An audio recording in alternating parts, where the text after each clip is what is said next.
Welcome or welcome back. It's your curious European friend here, and today's subject matter is prisons in Australia, or at least this prison here in this video. I don't really know which prison this is. I'll put it on the screen if I do find out. But yeah, what it's like to be locked up in Australia. We're gonna find out together. So let's go.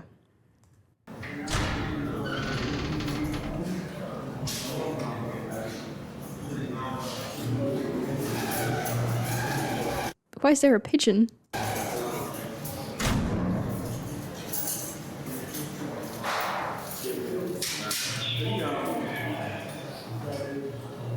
Do you know why you're here? Yeah. Do you know when you go to court? Yeah. Okay. My name's Lisa. I'm a screener, so I'm going to be just asking you some questions today, getting through everything. And are you going to call Mum? Yeah. Yeah? Okay. All right.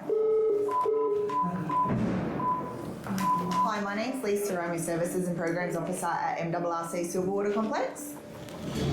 I've just got here with me to make a call to you. Are you happy to take a call from him? All right, just a moment. We'll be on speaker, okay? All right, just a sec. There you go. Hi, Bob. Oh. How are you? Yeah. Everything fine? Yeah, that's all right. I think not knowing what to expect next, being my first time in, was very unexpected to what I was going to look through. Being put into a cell where you're by yourself, no one to talk to, no communication outside because you don't have any numbers on a phone, and you got to go through the stages and to get settled in. It's scary. I cried myself to sleep maybe 10 of the first nights in jail. We've been granted exclusive access to one of Australia's largest, busiest and toughest prisons. We're at the Metropolitan Remand and Reception Centre, or MRRC, at Silverwater in Sydney's western suburbs. We're about to take you inside to show you what life is really like behind the razor wire.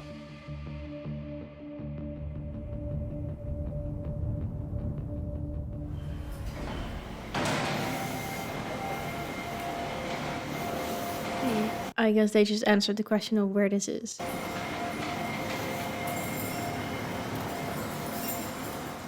So the MRRC is one of the biggest remand reception centres within the state.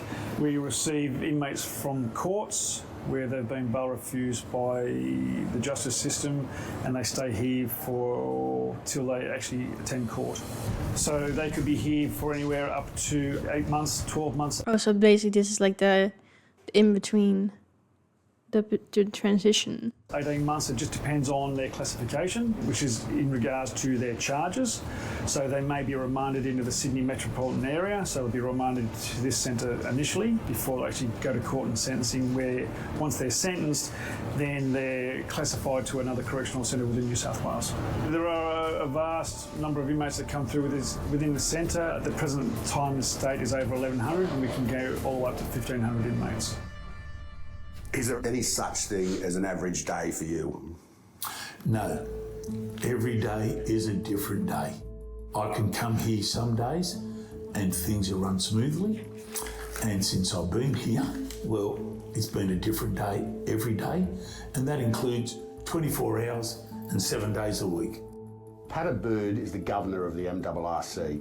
He's had a long and distinguished career with Corrective Services New South Wales. He runs this place. I've been the governor here for approximately 6 months now, but prior to my appointment, I've worked in various correctional centres all around New South Wales.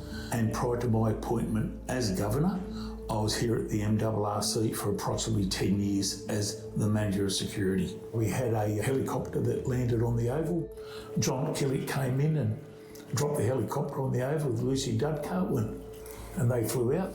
A whole building went up in flames, What? which is the old laundry area, and it was right next to our accommodation building. We had to evacuate the whole building, which had 68 inmates in it, roughly. So we had to move them out. There was 4 different cohorts within that area. So we had protection inmates, normal inmates, strict protection inmates. So that was a pretty big day when the whole laundry. Yeah, that's intense. I feel like it's so interesting to think about these people's work days, because obviously it's not just any regular job. And yeah, maybe you have to be some type of person to be able to do this. I can imagine that this can be hard on your mental health as well. Like, I don't know if I could do this, but I respect it. Went up in flames. There's a lot of moving parts to this prison. We want to show you exactly what happens from the moment a fresh custody inmate steps off the truck. Inmates come into the system, they're processed through the intake area, they're assessed by our screening officers, and they're checked medically. Then once they're assessed, they're then placed into the MRRC in a designated area, and once that's been done, then they see my team members from classification, and from that point they are then classified and given a security rating and then placed either here at the MRRC with further court, or if they come here sentenced, then they're placed in another correctional centre around New South Wales. We are trying to calm them down, number one. It's coming from the cells, and that's when there's a lot of anxiety, a lot of stress. Are they at risk to themselves, to others? Any specific concerns or fears for your safety while you're in custody? What about at this jail? Any affiliations? No. We're looking for any troubles at home. Is there kids left at home? Are there animals left at home? Are there any material possessions that they need to take care of urgently? You know, is housing at risk? Best way to describe it is it's like a risk assessment, and let them, family members, know where they are. And other than family, who have you got that's a good support in your life? Like, who's a good pro-social support, not in trouble, that you... There's a mum. Got any friends that are like a good support? Yeah. That are like not in trouble, not leading you down to, like, don't use drugs? Anyone that doesn't use drugs in your life? Yeah. That are friends? Yeah. Some that can be crying, it can be very emotional in here. It's very rare for them not to cry in here. It is a safe space for them to do that before they do get down into the cells. They don't know what to expect.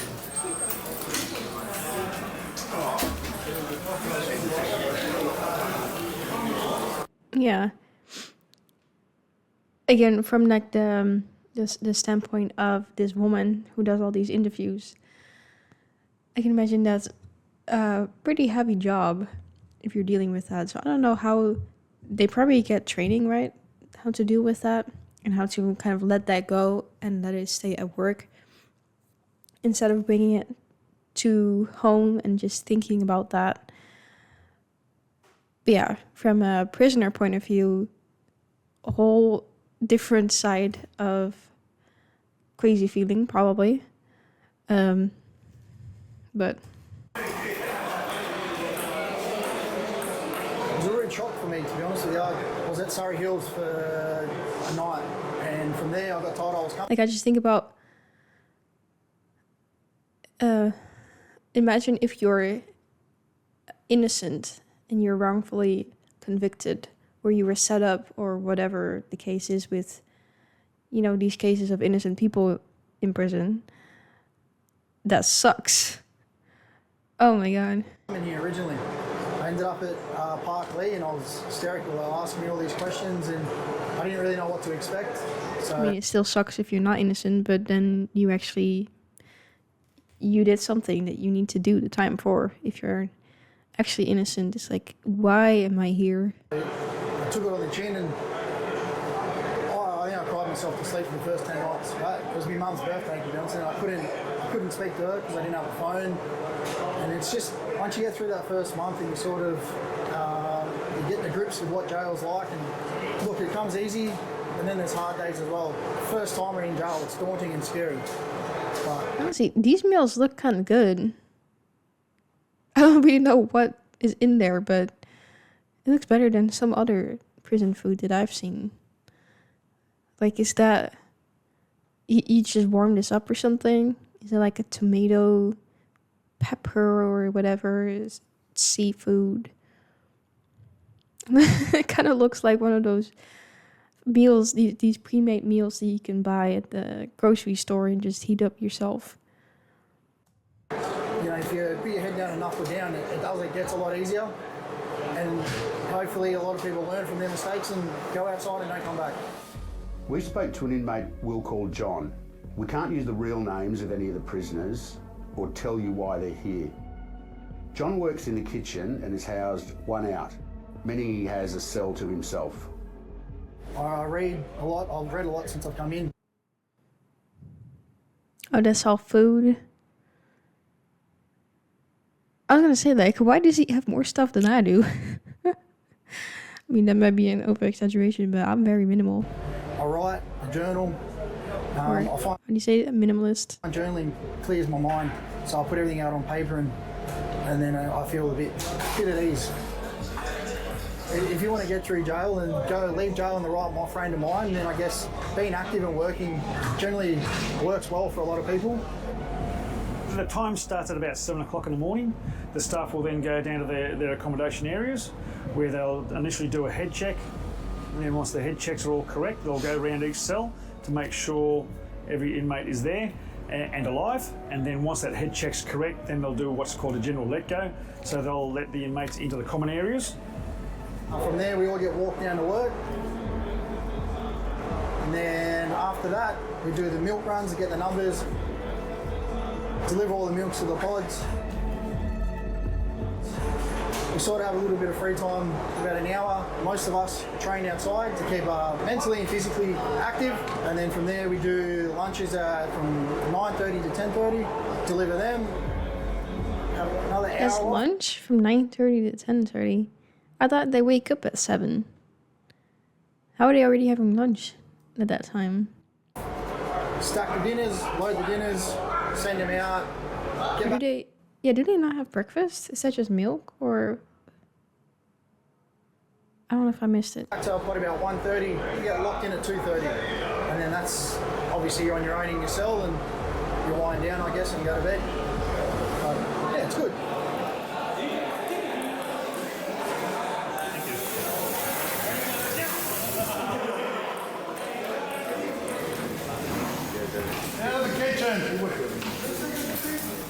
Every jail runs differently. MRRC runs differently to Goulburn, to Junee, to South Coast. But one of the fundamentals, hardest role for a prison officer is dealing with the post-traumatic stress disorders, dealing with critical incidents.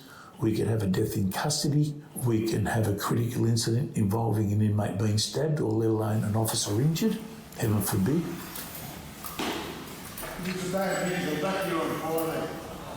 But furthermore to that, my rule of thumb is that I come to work, we all start the same time, we all finish the same time, we all secure the inmates at the same time, and I just want everyone to be accounted for and going, one, to their cells well and they're in good health, and I just want my staff to go home at the end of each shift. So I joined this job at 22 years old. It was very daunting as a 22-year-old, coming into a maximum security jail. It's nothing like Wentworth, nothing like the movies. It's completely different. You've got to have your wits about you. You've got to be very thick-skinned, I think. There's a lot of slurs made towards you, towards... I can imagine, too, that off-camera, it might be a little different still than this. I can imagine that maybe they polish some things up, or I don't know. Family members, towards your friends, or threats against you. So some of the things have to be taken seriously in regards to certain threats. But as long as you don't dehumanise inmates and treat them with a reasonable level of respect, as in there are humans, so we don't need to hammer them down any further. We just treat them as they're supposed to be treated, as per the law. That's what we're supposed to be doing. It's a volatile area. It can be very volatile. You just don't go anywhere. If you're walking into accommodation areas, you don't walk in there by yourself. You're always walking with another person. Every officer has a duress alarm. Every officer has a radio. So there's always some form of communication with somebody within the area for a response on your radio.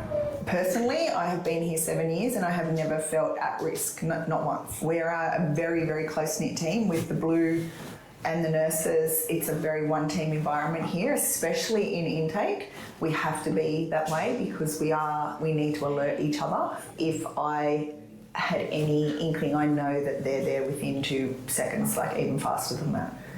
that's a big thing about the job, is that you are safe at all times. Yes, we wear a duress, but we are safe at all times.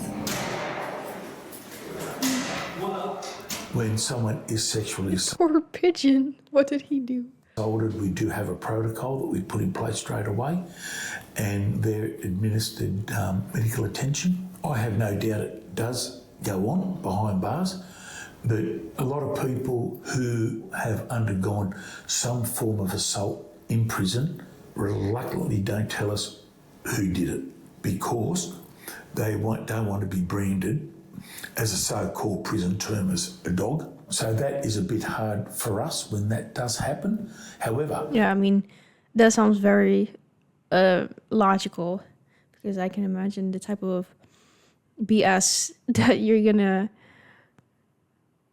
cast on yourself if you do that.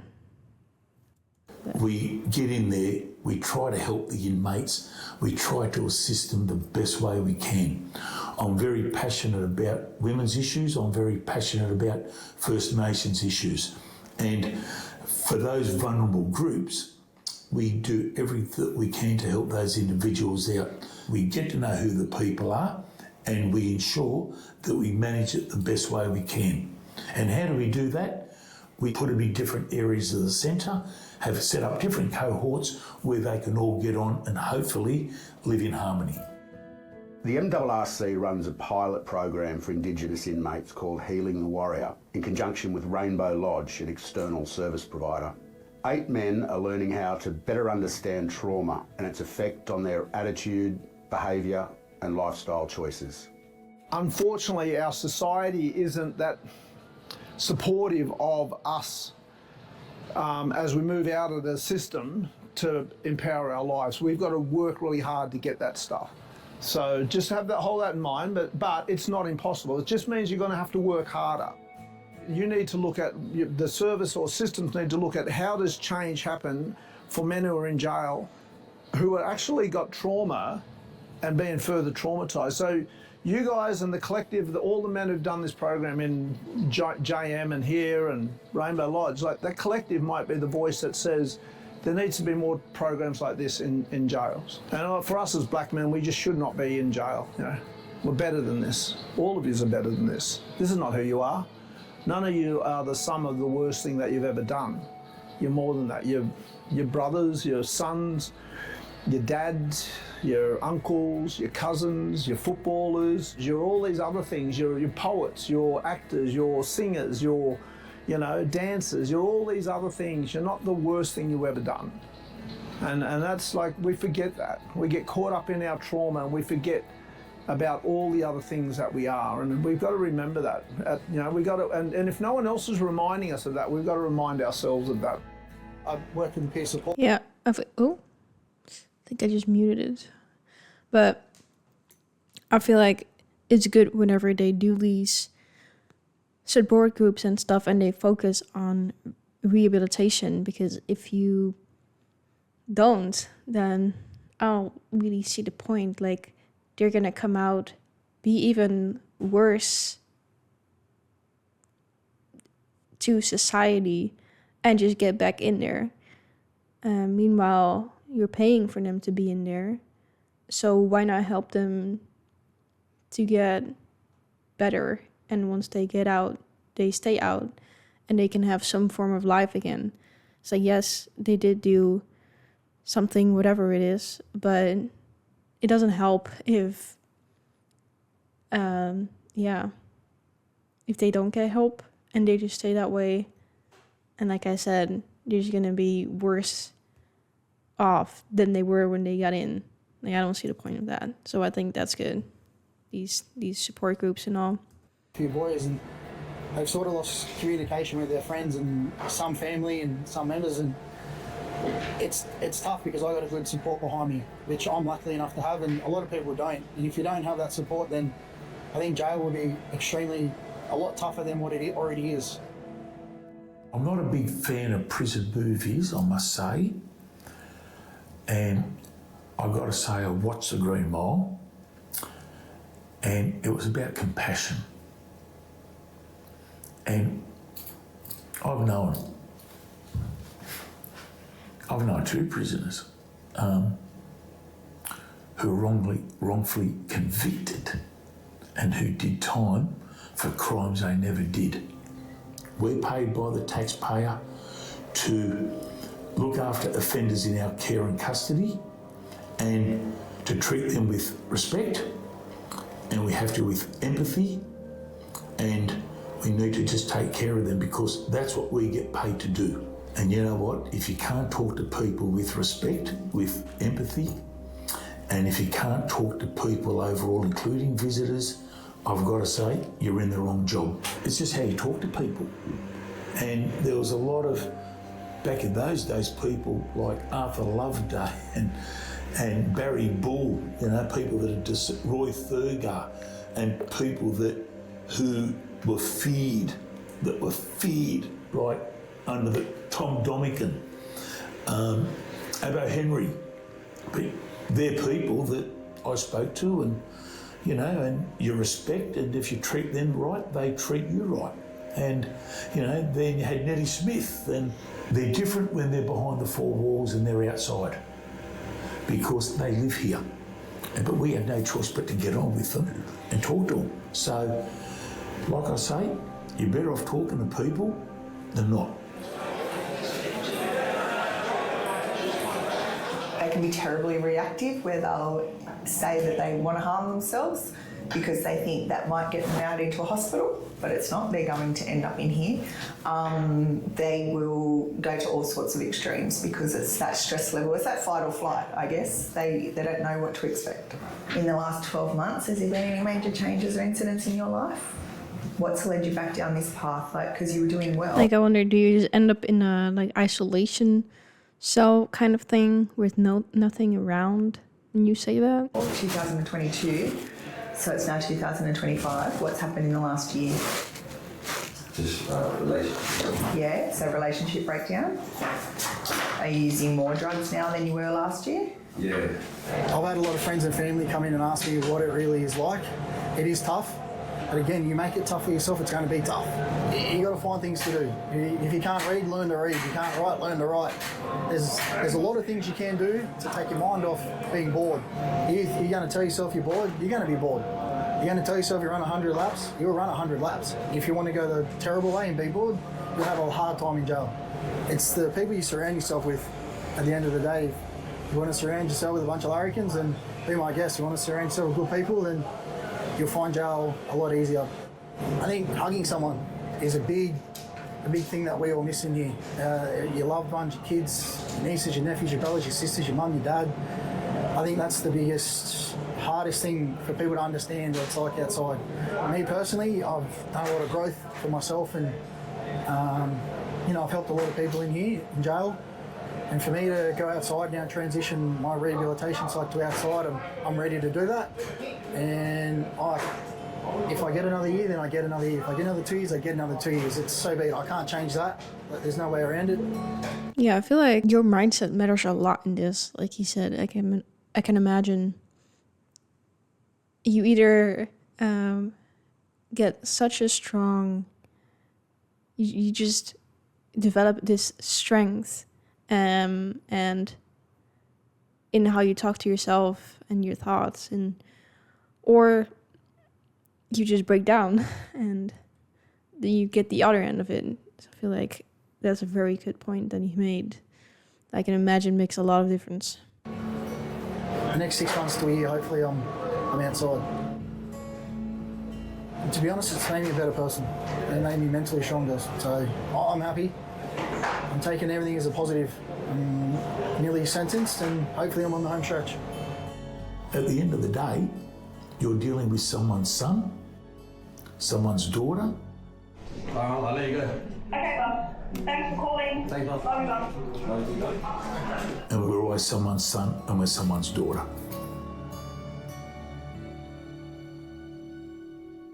Really interesting to see, what goes into this, and just more behind the scenes.